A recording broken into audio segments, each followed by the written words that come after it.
Hey guys, and welcome back to this channel. In this video I'll be showing you guys how you can mirror videos easily on CapCut PC. So I'm just going to copy and paste this and put this video on top, and on this one, on the second one, I'm going to mirror it, and I'm also going to mask it and select split and rotate it minus 90 degrees like so, and I'm just going to feather it out by 2%. I'm also going to move the video, so select this video and move it to the left, and select this video and move it to the right.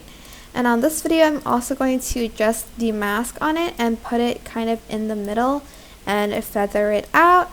And that is how you can mirror a video on CapCut PC.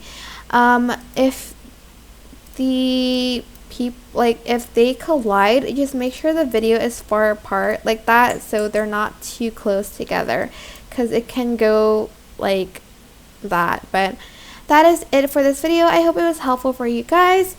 Don't forget to like, comment, share, and also subscribe to this channel if you haven't done that already. If you have any questions, just leave it in the comment section down below, and I will try my best to answer them all for you guys. Thank you so much for watching. Bye!